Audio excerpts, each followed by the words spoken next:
Hello and welcome everyone to this Warcraft replay. This is going to be a recast because I initially thought that this was game 2. And yeah, apparently it wasn't. This was game 3. But let's just ignore that right now. Anyway, this is random, fairly weird. I don't know why these guys did it, but they did it anyway. Infi is going to be, once again, the teal undead player. No night elves. No night elves whatsoever from this double random best of 3 that went on for 3 games. Infi, the teal undead player on the bottom right. His opponent is going to be Rising Stars, though, the purple orc player in the top left. Yeah, though, once again, an orc player. So, I don't really expect much from... I don't really expect any wacky plays. I don't usually tend to see them. Blade Master versus Death Knight, so it does not look like it's going to be wacky plays. No Farseer nonsense, no Tauren Chieftain first, no Chainwave combination versus Nova Coil combination. No, it's just a standard Death Knight versus Blade Master. It's going to be Altar, Crypt, Relics, and then Graveyard opening, which is the one I'm more accustomed with.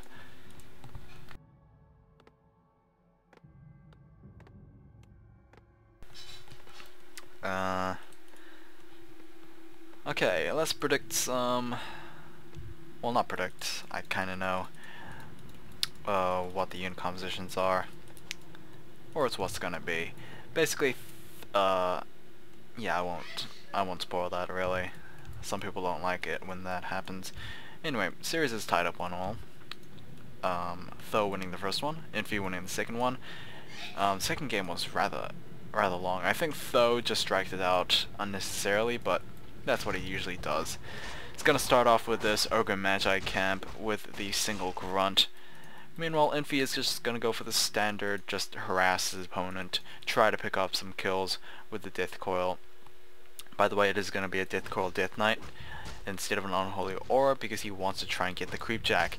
Tho is gonna pick up a +2 ring from that Magi, and the Trapper will be able to trap that Acolyte, picking up extra bit of experience for the Blade Master. Oh, nice Orc Burrow block right there, preventing that Death Knight from going after the Grunt, and it looks like TP Staff and the ring being sold for double salves. Going to be used on that single Grunt right over there.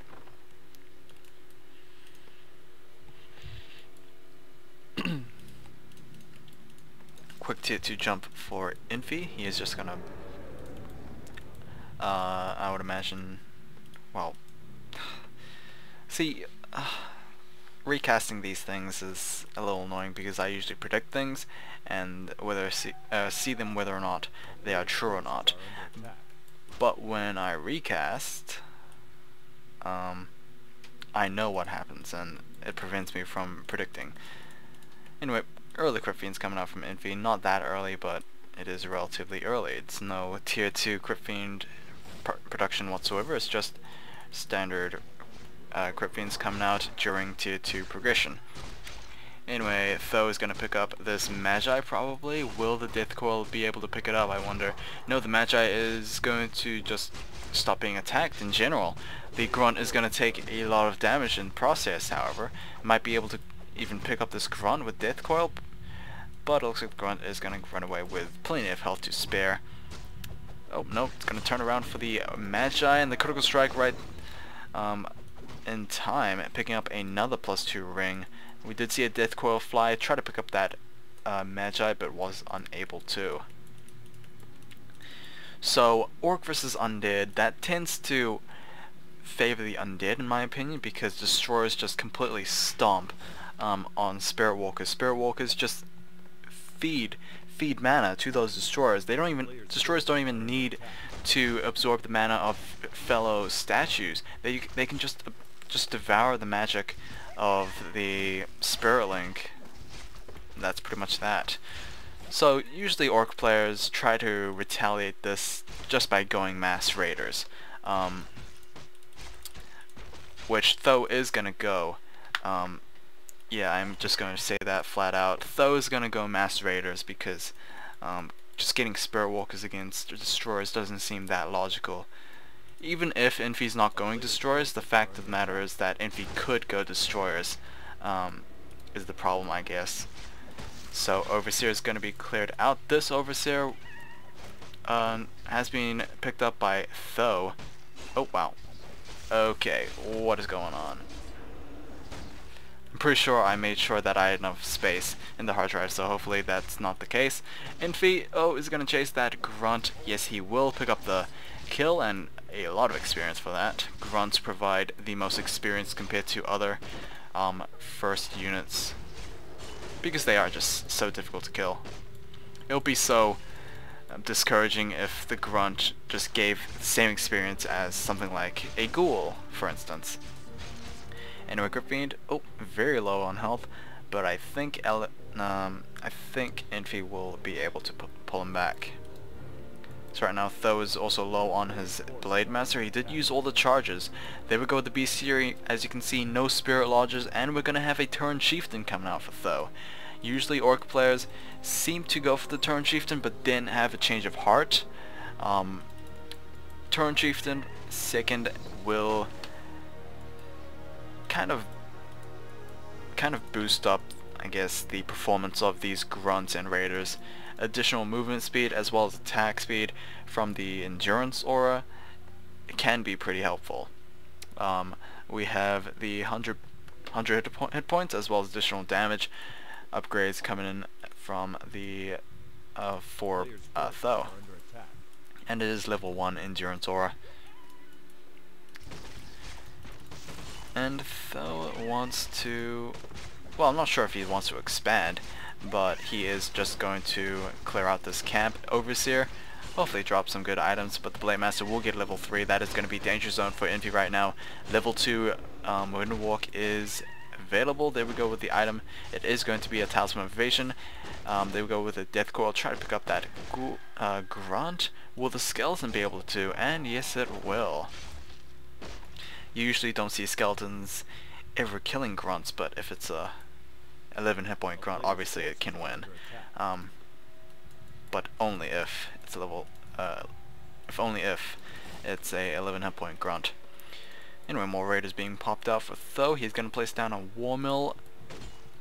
War Mill could indicate some upgrades, or it could indicate just adding on Trolled Hit Hunters to the mix, because I mean, Infi could probably go Destroyers, which he is going. Halfway completed, he needs some form of anti-air.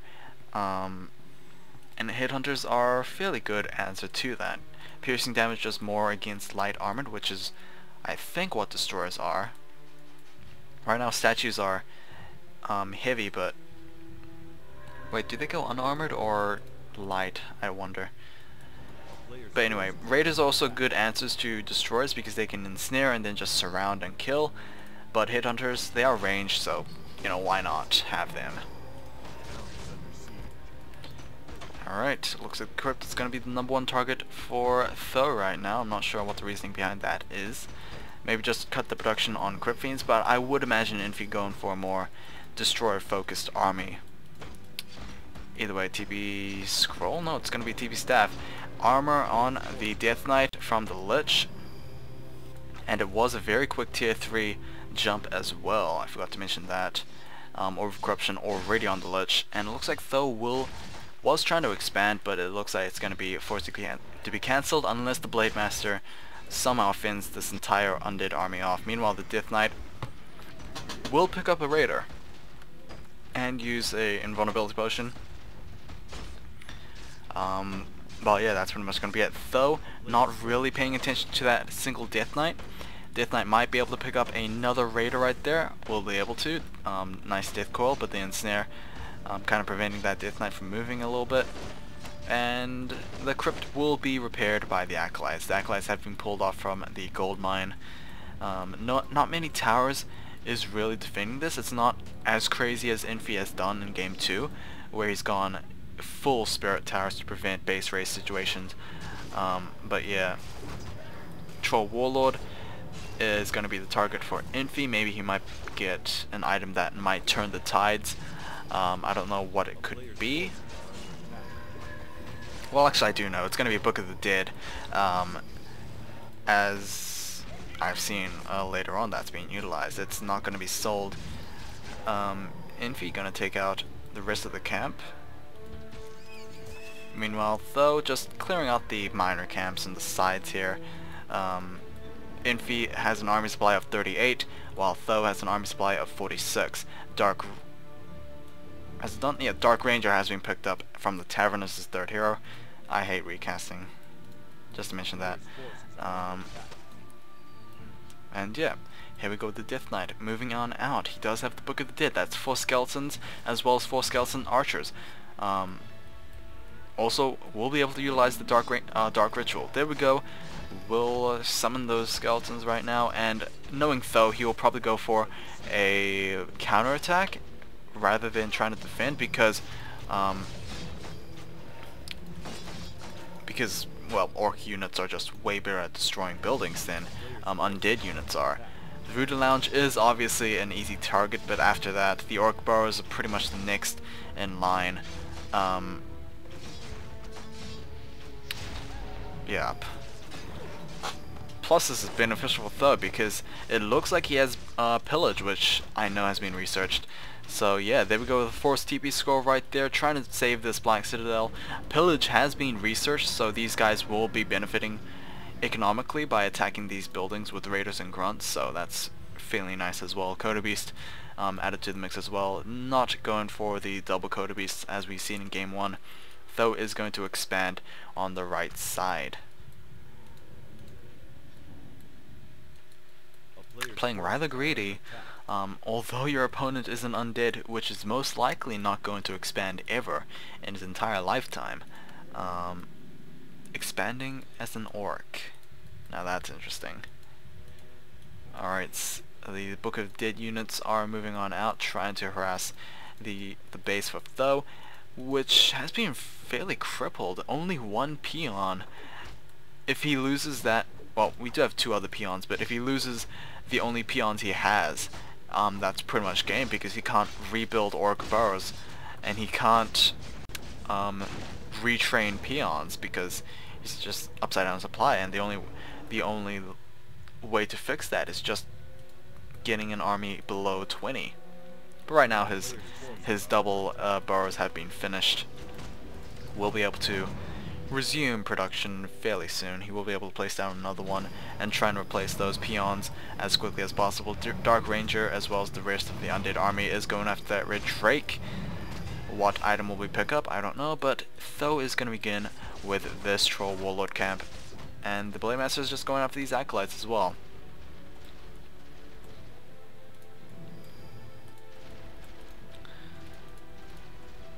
Infi is 44 over 50 versus those 41 over 40, so he is still supply blocked and not really fixing that.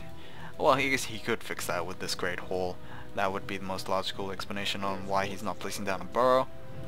Red Drake over here is going to be taken out. Ensnare, going to make it way easier for this orc army to take down that Drake. What item has been picked up? It's going to be a Sobi mask for Infi, so that's a fairly nice item. Scourge Bone Shines will be the item for the for Tho. So it's Vampiric Aura versus additional mana regen. I think the Vampiric Aura wins here because most of these units are kind of melee. Grunts, Raiders, not really Coda Beasts and Troll Headhunters. Tho, is he seriously going to lose this expand after finally getting it back? He is going to be in supply blocks again. If that actually happens. No. Tho, there we go. He does not want that to happen. And he's going to most likely focus the Lich. The Lich looks like he's really vulnerable right now, but the Frost Armor is still an optional choice. There we go with level 2 Stomp. That is going to be severely a problem for Infi right now. There we go with the Death Knight being taken out at level 3. Will we have another Stomp coming in from Tho? There we go. Silence will be used on the Turn Chieftain, but that is a little too late. Lich will be taken out and that was a big turnaround, in fact. Yeah, nice usage of Stomp from the Turn Chieftain, a hero that we don't really see that much. Anyway, nice for Tho picking up the series 2-1. Hopefully you guys enjoyed. The next series will be Infi versus Moon, I think. Yeah, it will be.